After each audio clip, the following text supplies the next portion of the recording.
Hello दोस्तों, स्वागत है आप सभी का आपका अपना चैनल फिजिक्स माइंड 23 में। तो दोस्तों, आप सभी कैसे हैं? मैं उम्मीद करता हूं कि आप सभी मस्त होंगे। तो आज की इस वीडियो में हम लोग क्या जानने वाले हैं? पेट्रोलियम गैस के बारे में बात करने वाले हैं, क्योंकि इससे पिछला वाला जो हमारा वीडियो था उसमें पेट्रोलियम से रिलेटेड जानकारियां प्राप्त किया, और आज क्या बात करने वाले हैं? पेट्रोलियम गैस के बारे में। किसके बारे में बात करने जा रहे हैं? पेट्रोलियम गैस के बारे में। तो आइए इस वीडियो को स्टार्ट करते हैं कि पेट्रोलियम गैस क्या है, और यहाँ से एग्जाम में जो भी ऑब्जेक्टिव क्वेश्चन आएंगे उन पर कुछ तो कुछ बातें हम लोग समझेंगे ही, और भी जो भी इंपॉर्टेंट चीज़ें हैं इस वीडियो में जान लेते हैं। तो स्टार्ट करें। सबसे पहले हम बात करते हैं पेट्रोलियम गैस क्या होता है। तो देखिए, यह इथेन, प्रोपेन, अब ये सभी यौगिक के नाम तो आपने सुना ही होगा। कार्बन तथा इसके यौगिक चैप्टर हैं हमारे केमिस्ट्री में, और उसमें कुछ ना कुछ इन यौगिकों के नाम सुने ही होंगे आपने। तो क्या कह रहा है कि पेट्रोलियम गैस जो होता है वो इथेन, प्रोपेन और ब्यूटेन, 3 गो गैसों का मिश्रण है। कौन? Petroleum gas. पेट्रोलियम गैस एक तरह से ये गैसों का क्या है? मिश्रण है। और कौन कौन गैस? तो इथेन, प्रोपेन और ब्यूटेन। आपको यहाँ पर इनके केमिस्ट्री मतलब कि इसका जो केमिकल सूत्र हैं वो भी दे दिए गए हैं, ताकि अच्छा रहेगा याद करने में ना। तो पेट्रोलियम गैस में क्या क्या बता रहा है कि यह इथेन, प्रोपेन, ब्यूटेन गैसों का मिश्रण होता है। किसका किसका मिश्रण होता है? पुनः एक बार बात को समझिए। इथेन, प्रोपेन और ब्यूटेन गैसों का मिश्रण होता है। कौन मिश्रण होता है? तो पेट्रोलियम गैस होता है। अब क्या कह रहा है कि जिसका मुख्य अवयव, अवयव का मतलब इसका मेन हिस्सेदार या मेन इसका भाग, मतलब एक तरह से समझ लीजिए कि 3 गो है। कौ गो लोग मिलकर इसका निर्माण कर रहे हैं? 3 लोग। और तीनों में सबसे मेन कौन है भाई? तो मेन अवयव का नाम है ब्यूटेन। यहाँ से ऑब्जेक्टिव क्वेश्चन बनाए जाते हैं कि पेट्रोलियम गैस का मुख्य अवयव कौन है। तो आपको ऑप्शन दे दिए जाएंगे, इथेन, प्रोपेन, ब्यूटेन, इनमें से सभी। तो आप क्या टिक मारिएगा भाई? तो आपको ब्यूटेन मारना होगा। क्वेश्चन कैसा रहेगा कि निम्न में कौन पेट्रोलियम का मुख्य अवयव है? तो आप समझ गए क्या है भाई? ब्यूटेन। और फार्मूला हमारे क्या है? C4H10, ब्यूटेन और H10। थोड़ा सा ट्रिक के तरह ना। तो अब हम बात करते हैं इसके बारे में कुछ अदर जानकारियां कि ये क्या है। तो देखिए, थोड़ा सा कुछ और बातें यहां समझ लेते हैं। क्या कह रहा है? कह रहा है कि पेट्रोलियम गैस के सभी अवयव, अवयव माने तीनों जो मिले हैं, कंपोनेंट्स भी बोलते हैं ना अंग्रेजी में। तो ये तीनों अवयव माने सभी अवयव आसानी से जलते हैं। पेट्रोलियम गैस के निर्माण में जो तीनों अवयव मिले हैं, यानी कौन कौन मिले हैं बोलिए? इथेन, प्रोपेन, ब्यूटेन, ये तीनों जो होते हैं आसानी से क्या होते हैं? जलते हैं। और जब जलते हैं तो इसीलिए ऊष्मा का ये अच्छा, ऊष्मा ऊर्जा का अच्छा स्रोत माने जाते हैं। ये तीनों जैसे ही जलने लगते हैं भाई, तो इनको क्या माना गया? इन्हें पेट्रोलियम गैस को क्या घोषणा कर दी गई कि ये अपने आप में अच्छा स्रोत के तौर पर काम करते हैं। और क्या चीज के अच्छा स्रोत? तो ऊष्मा ऊर्जा का। और हमको ज्यादातर क्या का है? हमको तो उसी से ना काम है कि ऊष्मा ऊर्जा मिले। तो पेट्रोलियम गैस हमारे लिए मस्त है भाई।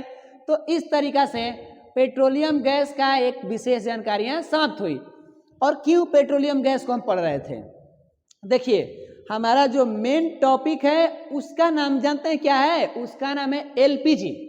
और एलपीजी को समझने के लिए हम लोग यहाँ पेट्रोलियम गैस को समझ रहे थे। अब हम बात करेंगे कि हमारा एलपीजी क्या होता है। तो सबसे पहले हम एलपीजी पर बात करेंगे। पेट्रोलियम गैस को पुनः रिवाइज कर लिया जाए कि हमने इसके बारे में क्या क्या जान लिया। तो देखिए, पेट्रोलियम गैस के बारे में क्या क्या जाना कि यह इथेन, प्रोपेन, ब्यूटेन गैसों का मिश्रण होता है, और जिसका मुख्य अवयव ब्यूटेन होता है। और ब्यूटेन का सूत्र क्या होता है? C4H10। यहाँ तक तो समझ लिए हैं। आगे हमने क्या किया जानकारी में कि पेट्रोलियम गैस के सभी अवयव आसानी से जलते हैं, इसीलिए पेट्रोलियम जो होता है ये ऊष्मा ऊर्जा का अच्छा स्रोत माना जाता है। तो इस तरीका से पेट्रोलियम गैस के बारे में हमने क्या कर लिया, जानकारी समाप्त किया। अब हम उस मुख्य बिंदु पर बात करने जा रहे हैं जिसके लिए हम इस वीडियो को बना रहे हैं, क्योंकि ज्यादातर हमारे एग्जाम में जो है एलपीजी से क्वेश्चन आ सकते हैं और एलपीजी के फुल फॉर्म क्या होते हैं, इसका और भी बहुत सारे जानकारियां, तो इसीलिए हमारा मुख्य पॉइंट रहेगा क्या, एलपीजी की तरफ। अब ऐसा नहीं है कि उसको ध्यान नहीं देंगे, दोनों अपने ही तरह है, ऐसा किसको हम कहें। अब कोई कहे कि हाथ जरूरी है कि पैर जरूरी है, तो भैया दोनों को हम ऑप्शन मानेंगे ना, अच्छा रहेगा। तो इस तरीका से अब हम आइए नए टॉपिक की तरफ बात करते हैं जिसका हमारा नाम क्या है, तो आप समझ चुके होंगे क्या नाम है, हिंदी में द्रवीभूत पेट्रोलियम गैस। अब जो हम टॉपिक पर बात कर रहे हैं उसका नाम क्या है, द्रवीभूत पेट्रोलियम गैस, यानी लिक्विफाइड पेट्रोलियम गैस। इंग्लिश में क्या लिखा है, लिक्विफाइड पेट्रोलियम गैस, और इसी का हिंदी रूप क्या है, तो द्रवीभूत पेट्रोलियम गैस। वो भूत मतलब आप वो भूत ना समझे जो डरवाने वाले होते हैं, रात को डराते हैं हम लोग जिन भूतों से, उनको बात नहीं कर रहे ना। ये द्रवीभूत का मतलब थोड़ा सा द्रव रूप में लाया गया है, ठीक है। तो आइए अब हम पेट्रोलियम गैस तो सुने हैं, देखिए इसी में पेट्रोलियम गैस है, नाम है ना, इसीलिए हम इसको पीछे समझ लिए, नहीं तो बाद में हमें दिक्कत महसूस होता है, क्योंकि जो पेट्रोलियम गैस हमने पढ़ा उसी से तो ये बनता है और उसी को नहीं जानते, तो फिर इस पर थोड़ा सा माइंड कुछ काम करता है, डाउट सा रहता ना, इसीलिए पहले बेस मजबूत किया जाए। बेस मजबूत हम करेंगे तो धीरे धीरे धीरे धीरे हम लोग बहुत ऊंचाइयों पर पहुंच जाएंगे। क्या बिल्कुल राइट है ना। तो अब देखिए, आइए हम अपने कम टू द पॉइंट पे बात करते हैं। क्या कह रहा है कि वैसा पेट्रोलियम गैस जिसे अधिक दबाव देकर द्रवित रूप में लाया जाता है। क्या कह रहा है कि वैसा पेट्रोलियम गैस जिसे हम अभी पीछे पढ़े हैं ना, उसी के बारे में बात कर रहा है कि वैसा पेट्रोलियम गैस जिसे अधिक दबाव देकर, माने संपीड़ित का मतलब अधिक दबाव देकर द्रवित रूप में, द्रवित का मतलब पानी की अवस्था में कह सकते हैं, लिक्विड की अवस्था में कह सकते हैं, समझ गए क्या। तो वैसा पेट्रोलियम गैस जिसे अधिक दबाव देकर द्रवित रूप में लाया जाता है तो उसे क्या कहते हैं महाशय लोग, तो उसे हम लोग कहते हैं द्रवित पेट्रोलियम गैस। द्रवित पेट्रोलियम गैस, इसका एक वो भी नाम बन गया, द्रवीभूत ना कह के हम क्या कह दें, भूतों से डर लगता है तो हटा दें, और शॉर्टकट में क्या कह सकते हैं, द्रवित पेट्रोलियम गैस कहते हैं। किसको द्रवित पेट्रोलियम गैस कहते हैं, तो जो पेट्रोलियम गैस था उसको दबाव दे दिए और गैस से क्या में आ गया, पानी की अवस्था में। क्यों, आपने 9th में पढ़ा होगा ठोस द्रव गैस, वहाँ एक क्वेश्चन बनता है कि क्या इनकी अवस्थाओं को बदला जा सकता है, तो आपने जरूर वहाँ समझा होगा कि हाँ पदार्थ की अवस्थाओं को बदला जा सकता है। तो एक एग्जाम्पल तो जरूर आपको बताया गया होगा कि जो जल होता है उसको ठंडा करते हैं तो बर्फ बनता है और गर्म करते हैं तो वाष्प बनता है। लेकिन एक बात और ध्यान दें, दबाव के आधार पर, दबाव माने कंप्रेस्ड संपीड़न भी हम लोग कहते हैं। एक चीजों को समझ लिया जाए कि अगर एक गैस को, अगर एक क्या को, गैस को अधिक दबाव दे दें, क्या दे दें, अधिक दबाव दे दें, तो ये गैस क्या करता है, अपनी अवस्था को बदल लेता है और ये गैस क्या में पहुंच जाता है, द्रव के रूप में बदल जाता है। गैस अपनी अवस्था को कब बदल सकता है, जब उस पर अधिक दबाव दे दे। पूरा मान लीजिए कि पूरा मतलब जो एलपीजी का सिलेंडर होता है ना, उसमें अधिक दबाव देकर तो भरा जाता है, तो अधिक दबाव जब गैस पे दे देंगे तो कौन सी अवस्था में परिवर्तन हो जाएगा, द्रव की अवस्था में बदल जाएगा। तो हम उम्मीद कर रहे हैं कि इस बात को आप समझ रहे होंगे। अब हम बात करते हैं किधर, कि पेट्रोलियम गैस कहते हैं, ये तो समझ गए, और इसे संक्षेप में एलपीजी कहते हैं।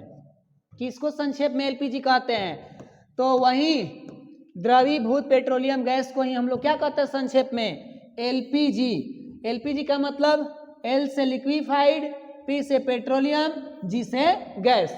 ये इसी का एक सिंबल है या संक्षिप्त रूप है ना।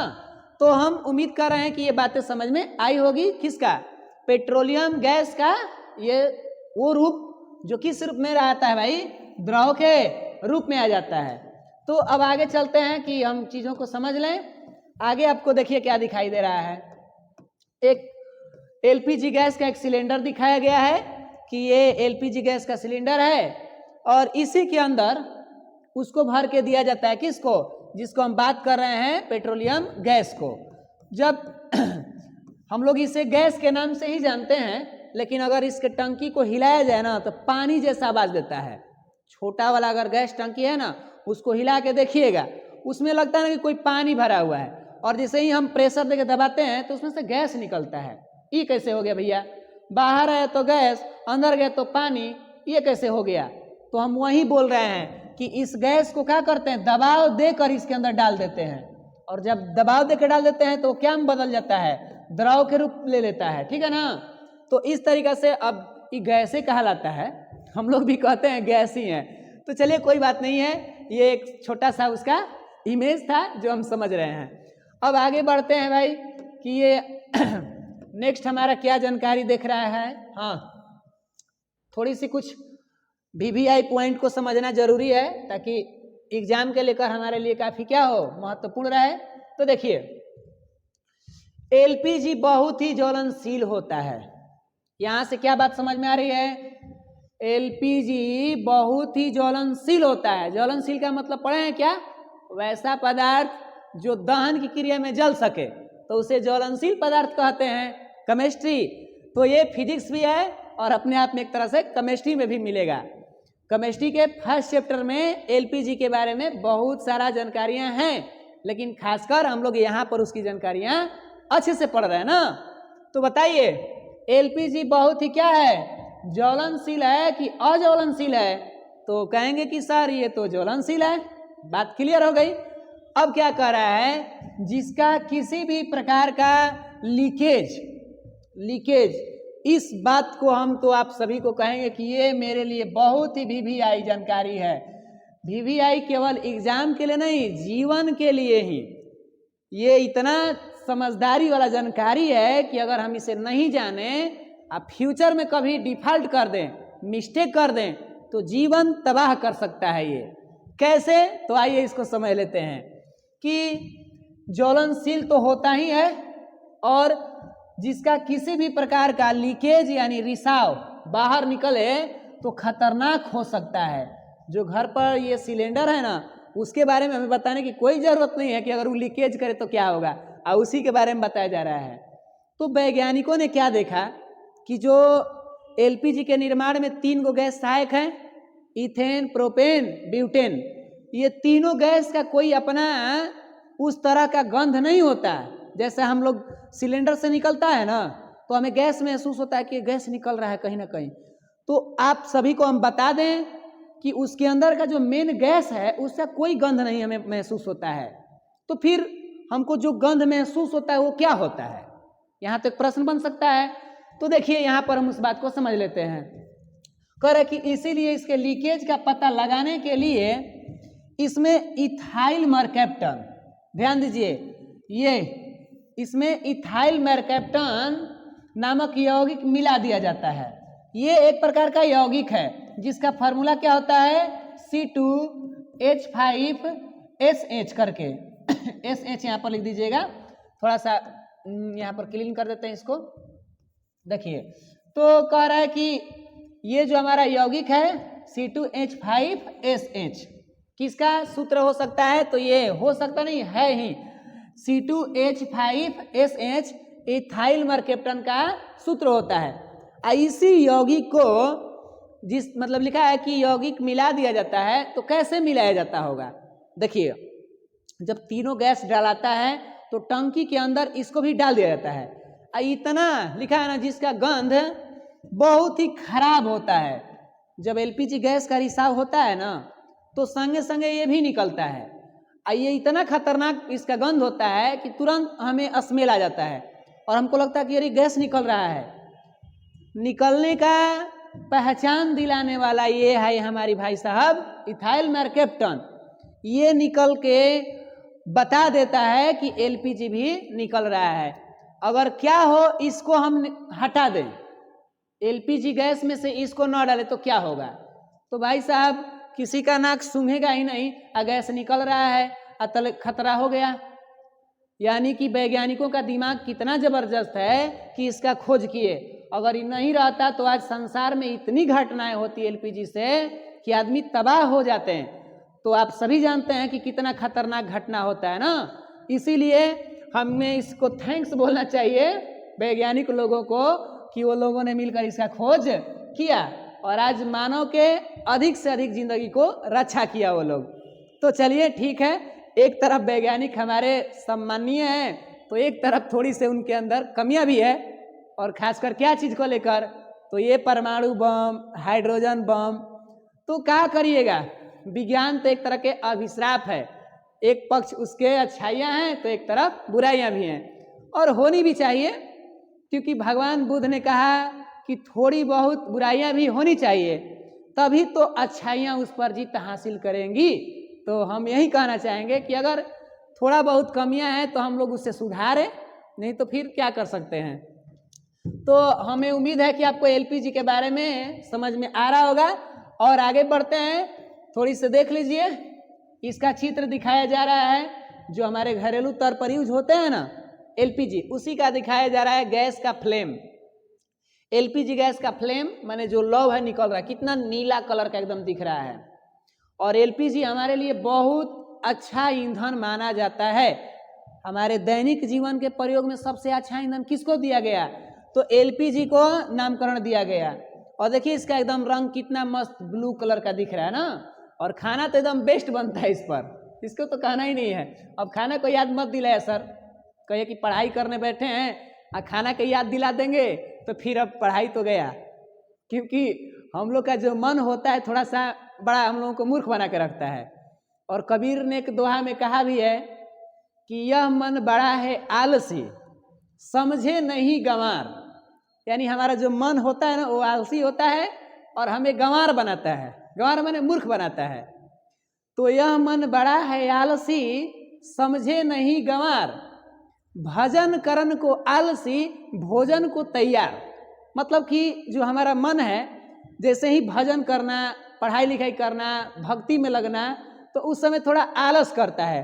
अब भोजन करने को तैयार, जैसे ही भोजन का नाम सुने, खाना बन के रेडी, ओहो चलिए भैया खाना पहले खाते हैं। अगर कह दिया कि चलिए पढ़ाई कर लें, कुछ भक्ति भावना कर लें, कोई काम कर लें, नहीं नहीं नहीं बड़ा मन नहीं कर रहा है, कल कर लेंगे। तो ये हम लोग का मन है ऐसा जो हम लोगों को मूर्ख बनाता है। तो हम उम्मीद कर रहे हैं कि चीज़ें समझ रहे होंगे। तो देखिए अब बात करते हैं हम लोग किधर आगे की तरफ। कुछ नोट पर विशेष ध्यान। हम तो हमेशा से कहते आए हैं कि नोट पर विशेष ध्यान देना है, क्योंकि यही नोट एग्जाम के लिए ऑब्जेक्टिव में होते हैं। और पैकेट के नोट रहेंगे तो बात ही अलग है कुछ और। करें कि द्रवित पेट्रोलियम गैस का मुख्य अवयव ब्यूटेन है। यानी हम लोग पीछे भी इसके बारे में बात किए हैं और फिर इस पर हम जोर दे रहे हैं। यानी कि एग्जाम को लेकर काफ़ी ये क्या है, इम्पोर्टेंट है। इसीलिए हम इसको बार बार जोर दे रहे हैं कि ये हमारा मुख्य अवयव क्या है, ब्यूटेन। तो बताइए ब्यूटेन का फॉर्मूला क्या होता है? पीछे तो अभी बताया ना क्या होता है ब्यूटेन का फॉर्मूला, बोलिए बोलिए। तो देखिए C4H10, C4H10 किसका फॉर्मूला है? तो ब्यूटेन का फॉर्मूला है। और केमिस्ट्री में ये सब हमें मिलेंगे अच्छे ढंग से। तो आइए अब बात करते हैं दूसरा, नोट नंबर दूसरा का। करें कि एलपीजी सिलेंडर को भरकर घरेलू उपयोग के लिए ग्राहकों को दिया जाता है। ग्राहकों का मतलब कंज्यूमर, जो हम सभी हैं। हम लोग एक तरह के कंज्यूमर हैं और हम ही लोगों को भरकर घरेलू तौर पे यूज करने के लिए दिया जाता है। तो क्या आपको लगता है कि ऐसा है? तो बिल्कुल है। तो बस हम उम्मीद कर रहे हैं कि आपको ये वीडियो पसंद आया होगा। अगर आपको ये वीडियो पसंद आ रहा है भाई साहब, तो लाइक सब्सक्राइब तो करना आपका ड्यूटी है। आप करें चाहे ना करें, अपने कर्तव्यों को निभाए या ना निभाए, कोई जोर जबरदस्ती नहीं है। तो बस मिलते हैं आप सभी से अगले वीडियो में। तब तक के लिए आप मस्त रहिए, स्वस्थ रहिए। जय हिंद, जय भारत।